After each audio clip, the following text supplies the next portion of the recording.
Good afternoon, grade 8 Ps. Good afternoon, ma'am. So may we all rise and from the presence of the Lord to be led by Heavenly. Let us pray. In the name of the Father, the Son, and the Holy Spirit. Amen. So before you take your seat, kindly pick up those tiny little pieces of letters beside and under your chair and kindly fix your chairs properly and quietly. So we have here our attendance board. Your name are still in the absent column. So when I call you per row, you will get your name and place it on the present column. So may I ask the first row to come in front and get their names. And please remember the color of your name tags, because that will define what group are you.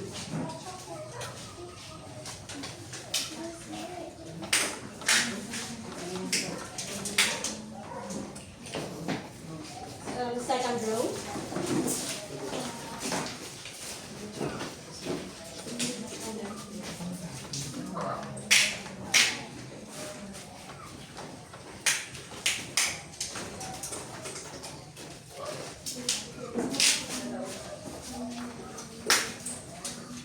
And for the third row.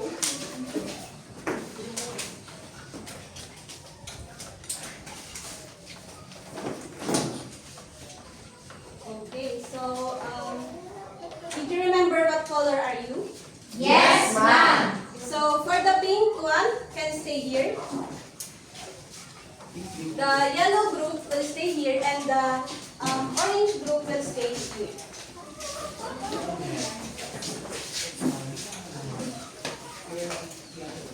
So for us to have fun and engaging discussion, may I introduce to you our classroom rules. So kindly read, class. Listen attentively. Offer kindness. Value learning. Encourage others. So is our classroom rules clear, class? Yes, ma'am. So I hope that you will follow our classroom rules. So before we start our discussion, may I ask you if you've done your assignment? Yes, ma'am. So if you're done, can you pass it forward?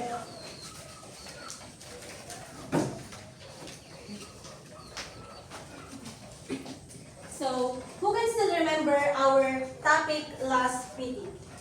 Yes, Miss Hannah. Yes, Hannah. Now, last meeting we talked about the elements of a short story. So what are the elements of a short story? Yes, Heavenly. One of the elements of the short story include character, setting, plot, conflict, point of view, and theme, and of course the lesson. Yes.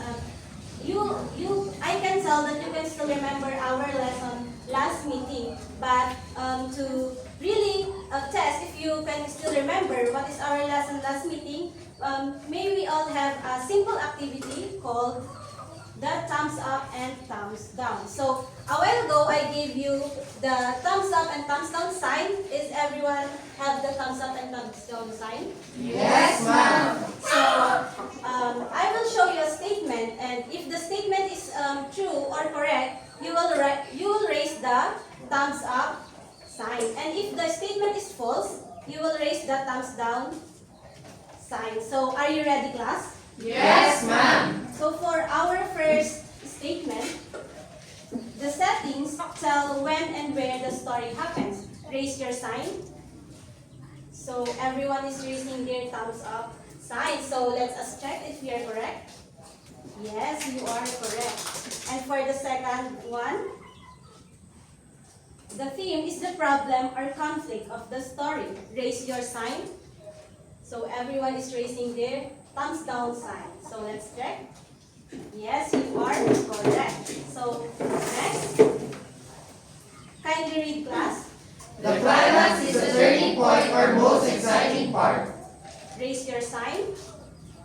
Oh, everyone is raising their thumbs up. Ivan seems to see his answer. So you are all raising your thumbs up sign. So let's check if your answers are correct. Correct. And for the fourth statement, kindly read class. Characters are only humans in the story. Raise your answer. So everyone is raising their thumbs down. So let us check.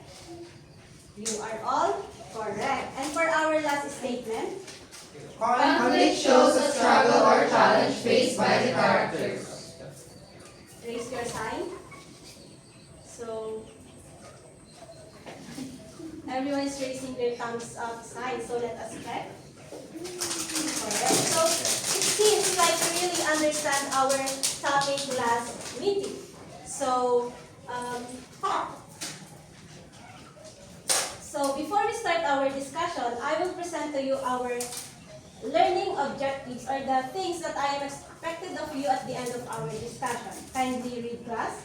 Identify cause and effect relationships in the story dimensions by Munro. Create sentences showing cause and effect using correct grammatical structures. And relate the story's issues to present-day social realities such as domestic violence, mental health, and healing. Is our learning objectives clear, class? Yes, ma'am. So before we proceed with our discussion, I have here a little box. This will serve as your prize to whoever answers whoever cites and answers the question that I am going to ask. And this box will go here, where we will help the little girl to go to her destination, where she can find peace and love. So is our prize and scoreboard clear now? Yes, ma'am.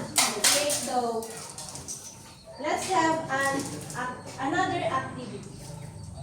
It is called Mystery Photos. Kindly read the instructions, class.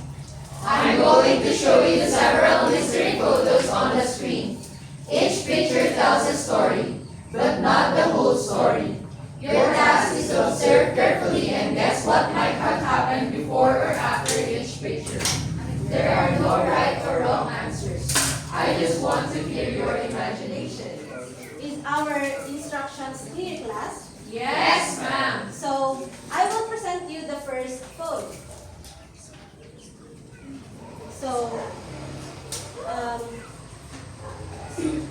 So my question is, why do you think the girl is crying? Yes, Miss Blessing. So the girl named Alexis, and the woman Alexa, is crying because her favorite bear beheaded and That is correct.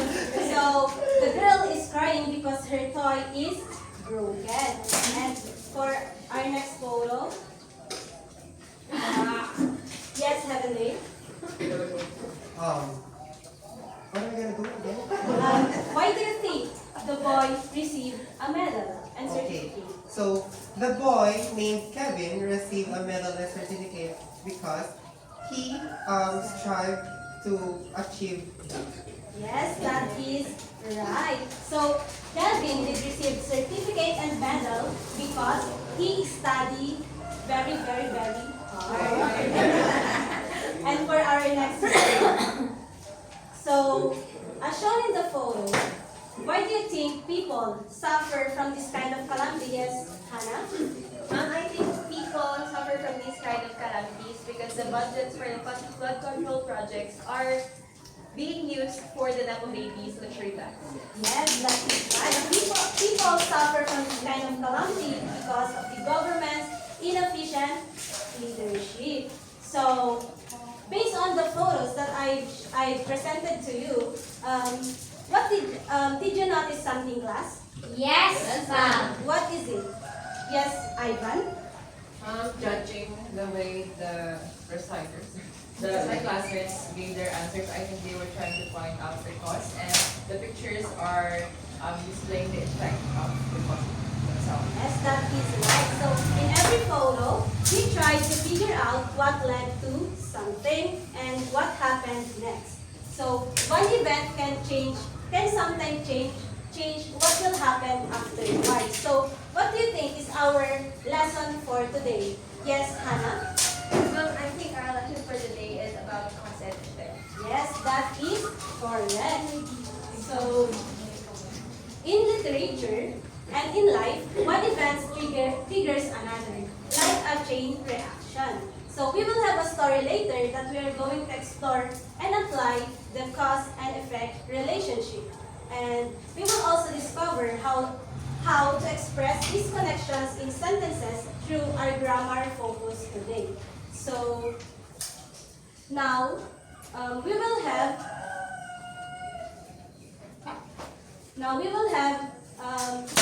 discussion on our topic today. So, who knows what is cause? Yes, Miss Blessing. So I think cause is the reason why effect happens. Yes, cause is the reason why something happens. It is the producer of the effect. It answers the question why something happened. So, in this photo, what is the reason why the girl is crying? Yes, Alexis? Because he doesn't tore the bear's leg. Yes, that is correct. And to our next picture. Why did Kevin receive a medal? Yes, Jonalyn? Because he's so large. Yes, that is correct. And so, is our cause clear, class? Yes, ma'am. So now let's delve into the effect. So who knows what is effect? Yes, Ivan? I think effect is the outcome of the cause. Yes, that is correct. It is the result, the outcome, and the conditions or occurrences produced by the cause. It answers the question, what happened? So in this photo, who wants to answer the question that I'm going through? Yes, Hannah. What do you think will happen if the boy or the child continues to eat healthy foods every day? If the child continues to eat healthy food every day, then he will grow up strong and healthy. Yes, that is correct. So what Hannah said is that the result of what did the boy eat. So on the next photo, who wants to answer? Yes, Destiny.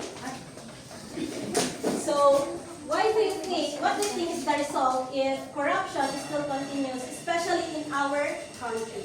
I believe that it will continue to break our government and continue to debilitate the progress that the country is continuously striving for. Yes, that is correct. So what Justin said is the result of the corruption if it continues and never stops. And now it seems that you understand our lesson, the cause and effect. So we will now read a story called Dimensions by Alice Munro. So did I give you a handout of our story a while ago? Yes, ma'am. So I will read the first paragraph and the pink team will read the second paragraph. Then the third paragraph will read by the yellow team and the orange team will read the last paragraph. So I will start reading. Dimensions by Alice Munro. Dory is a young woman who travels hours by bus every Sunday to visit someone in psychiatric prison, her husband, Lloyd. Years ago, when Dory was only 16, Lloyd charmed her during a difficult time in her life. They married and had 3 children. For a while, life felt almost happy. But slowly, Lloyd changed. He became controlling, paranoid, and dangerous. After an argument, Dory left the house for one night to calm down. When she returned the next morning, she found the unthinkable. Lloyd has killed all 3 of their children. Her world collapsed. Next group. Trying to rebuild her life, Dory worked at a motel and attended counseling. Still, she kept visiting Lloyd, who sent her strange letters claiming he could see the children in other dimensions. Though she didn't believe him, Part of her clung to the idea just to survive her grief. One day, on her way to visit Lloyd, she witnessed a truck accident. A teenage boy was thrown into the road, not breathing. While everyone else froze, Dory rushed to him and performed CPR. The boy suddenly gasped for air. She says She had saved him. And kindly read all the last paragraph, class. in that moment, Dory realized something powerful. After years of living in the shadow of death and trauma, she could still choose life. She could still help. She could still matter. So did you understand our story, class? Yes, ma'am. So how did you feel while reading the story? Yes, Hannah? Well, I felt really sad for Alice because Dory, Alice pa rin. Okay, ulit. So I felt really sad for Dory because when she lost her children, I feel like she also felt like she already lost her purpose. So, and in the end, I also felt really happy for her because finally, after years of living in suffering and in grief, she finally found another reason to live. Yes, that is correct. So, to really test if you really understand the novel, if you all understand the novel, I have here some questions. So, who wants to answer number 1? Yes, Ashril. So, Question is, what happened to Doris Joner and how did it affect her life? So, Doris Joner was killed by her husband and it affected her financially. yes, that is correct. Her children was killed by her husband, and because of that experience, she suffered from pain and trauma. So, who wants to answer the second question? Yes, Jonaline. How does grief change a person's perception of the world? So I think grief changes a person's perception because it clouds their judgment to a point that, for instance, the husband, although it wasn't evident in the story that there was grief in his side, he tried to manipulate Dory by saying that he can see their children in other dimension, which isn't really possible in real life. So that grief enabled him to manipulate other people. Yes, that is correct. Kindly pass it to Miss Jonaline. And who wants to answer the last question? Yes, Miss Jonelle. Yes, Jonelle. What lesson or realization did you take away from this story? That in life, we all know that there are changes in life, and we all know that the world are not, or it keeps moving. So just like in life, it's a cycle of development. Yes, correct. Thank you. So, the story teaches us that we should step out from our comfort zones for us to heal and for us to heal. So, I believe that you really understand our story. So now, let us apply our understanding through an activity called. So I have here a diagram. The first diagram, a fishbone diagram, which the first statement is an effect, and the second statement is a cause. So I'll ask one volunteer in each group to answer this diagram. So may I have one volunteer from each group to answer the effect situation or statement. So yes, Miss. Yes, Blessing. Yes, Ivan. Yes, Heavenly. I'm sorry. Yes, Hannah.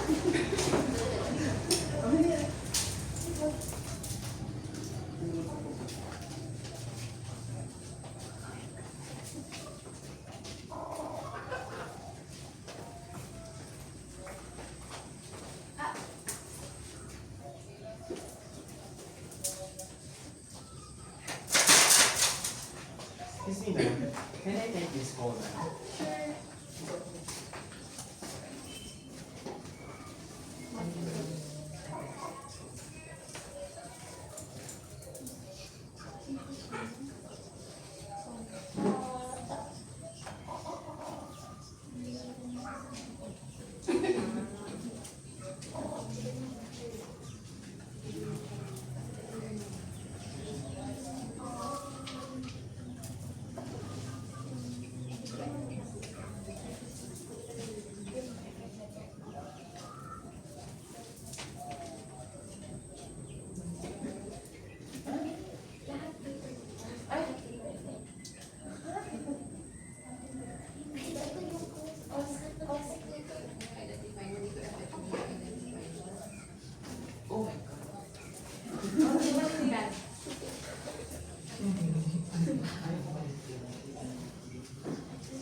So let's check the answer of your classmates. So we have here the effect statement. So they should write what are the causes of this effect.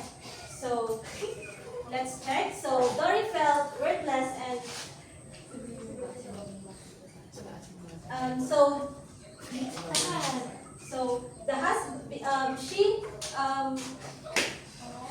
I write my answer. okay, just read your answer, then explain it. The effect one. The effect of.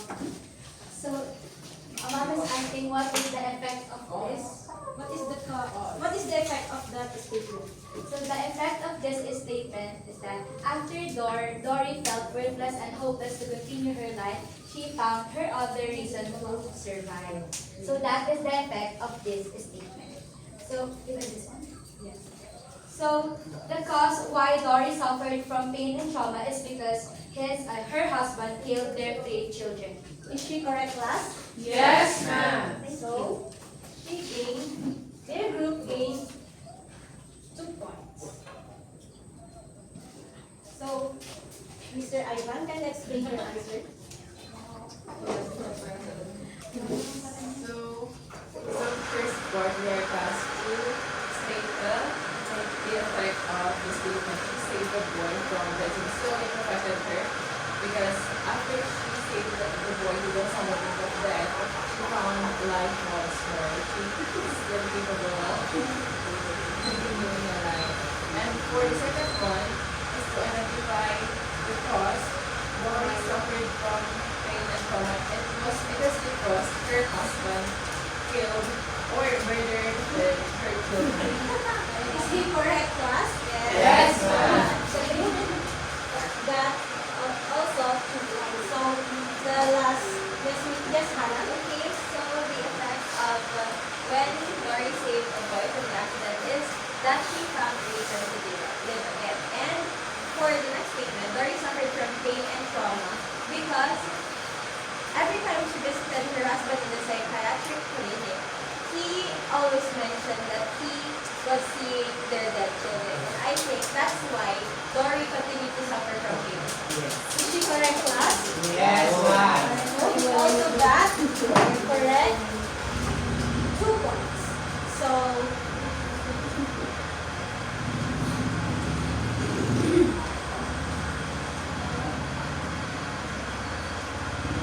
it seems like you really understand our discussion through this fishbone diagram. And this diagram is the most common used diagram in showing cause and effect relationship. So now, let's have another activity to really test if you understand our discussion and our study. So let's have another activity, and it is called differentiated activities. Can we read, class? Each group will be assigned a creative task to show your understanding of our topic, cause and effect. You will have 3 minutes for preparation and 1 to 2 minutes for presentation. So kindly form a circle, class.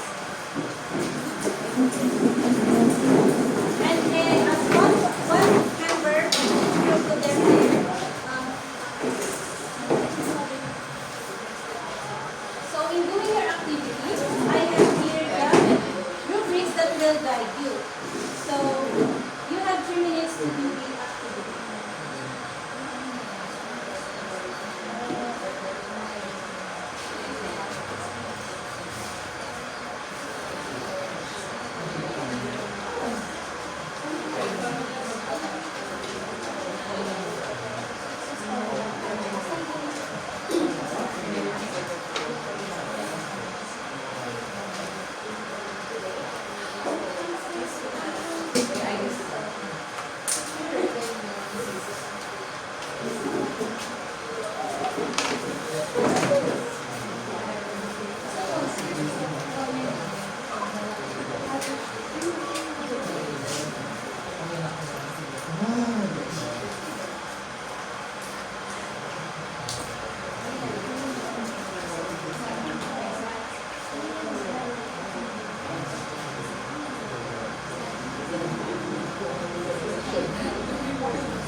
Okay, time is up. Kindly fix your chairs properly.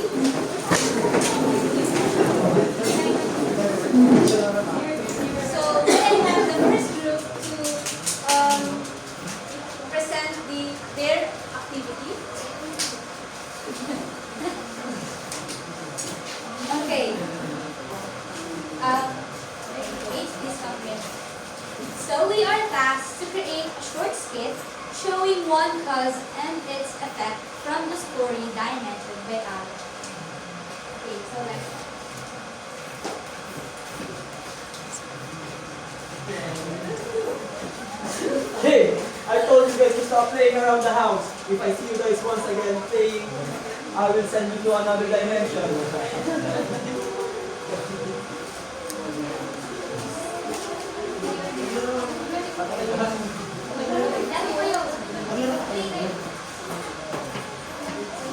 What did I tell you guys? I'm gonna send you to another dimension. Bang, bang, bang.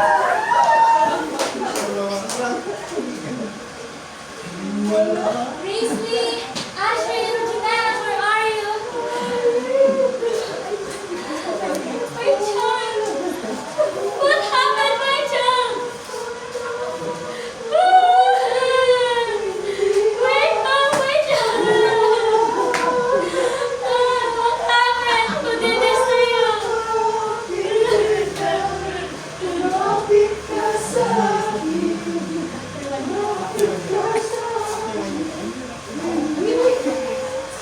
After 1 week.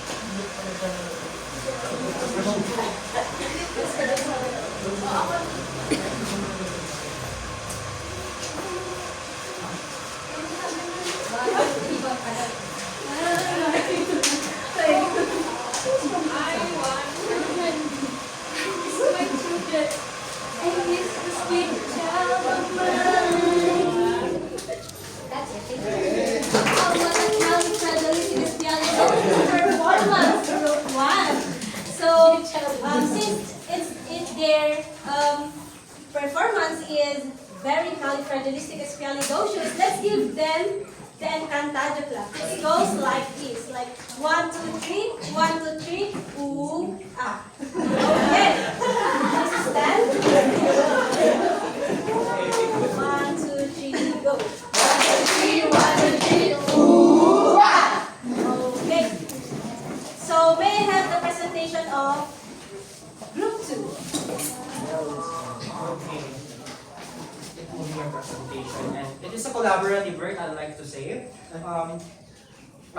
This is our task. You will write 1 to 2 paragraph advice explaining to Dory what will be the effect if she will be fully healed from her pain and trauma. So we have written that first, she will explore more things in the world, not limited on what transpired between her daughter and her husband. Second, she will find a new purpose. Third, she will be at peace. She will forget the trauma that she had encountered. But that doesn't mean that she will actually forget. She will actually forget her daughter, but rather she will accept a reality that she can no longer change and proceed with her life. Thank you. That is a wonderful class. So may I have the since our time is running out, the group 3 will present their activity next meeting, and I will also give your grade the 2 group next meeting because we are running out of time. So we've discussed about the cause and effect relationship, where cause is the reason why something happened, and effect is the result or outcome why that thing happened. So now it's your time to share what you have learned. So a while ago, together with the handout of the story, I gave you a piece of paper. So you are going to write your answer, the things that you have learned today, and place it in this road, where this road will take Dory to the place she wants to go, where there is peace and justice. So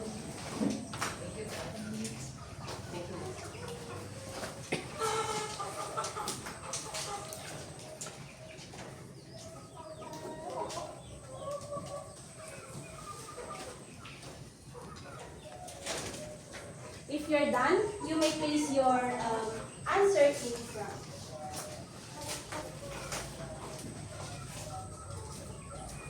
And I will choose your student to read what they've written in the paper.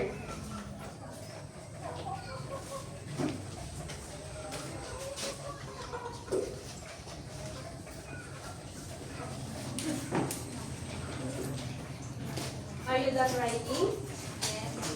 Kindly please paste your paper in front.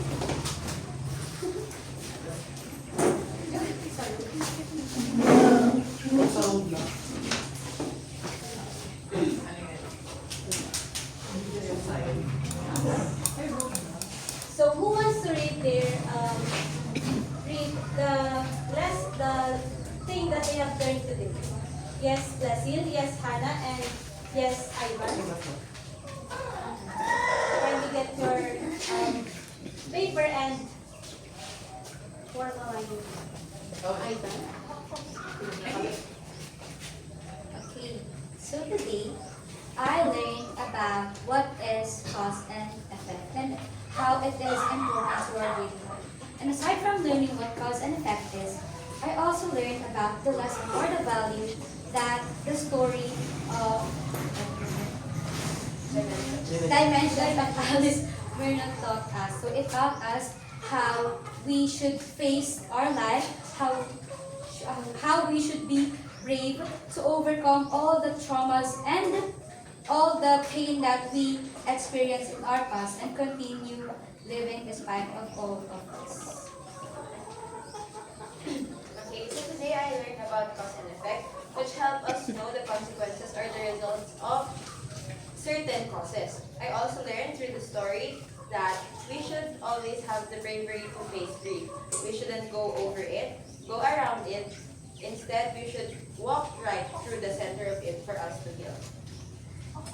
Today I learned about the cause and effect. So cause is the triggering factor or the stimulus, while the effect is the outcome of that trigger. And then for the story, I realized that we need to understand the cause because it manifests an effect. So on the end of the mother who lost her 3 children, I believe that we need to understand that death is inevitable and that we don't control the spin or movement of the earth. So it doesn't stop the moment we stop breathing with our lungs. So thank you for sharing what you have learned today. So may I ask the first group to paste their prizes in front?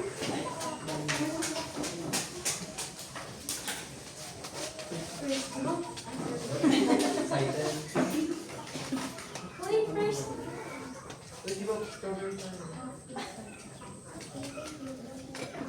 Also the second group.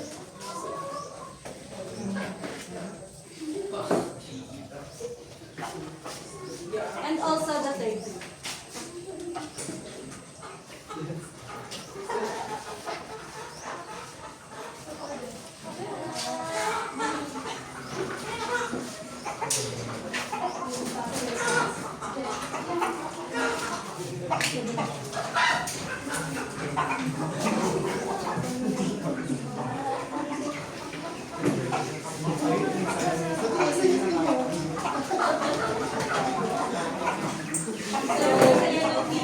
As we can see in our scoreboard, the highest number of points gathered today is the group 2. So let's give them an fantastic applause. So 1, 2, 3, go. 1, 2, 3, 1, 2, 3. Ooh, ah. Okay, so to test if you really understand our topic and our story, we will have a simple quiz. And it is good for 3 minutes. So kindly pass.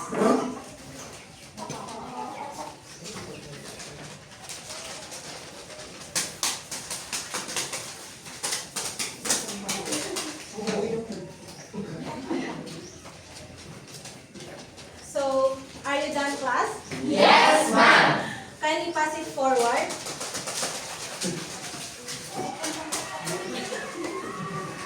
And for your assignment, kindly bring out your assignment notebook and copy your assignment. But first, let's read the instruction. Write a 5-7 sentence paragraph explaining one cause and effect relationship from the story dimensions or probably situation related to trauma. Making positive choices. So this is very good for you. I'm sure that you will. And I will also send it to our group chat for your classmate who is absent too. So that's all for our discussion today, class. Thank you and goodbye. Goodbye, ma'am. Thank you for teaching us today. God bless. Mabuhay! Harap, and Kangada Club. 1, 2, 3, go! 1, 2, 3, 1, 2, 3. Ooh! Sali mo yun.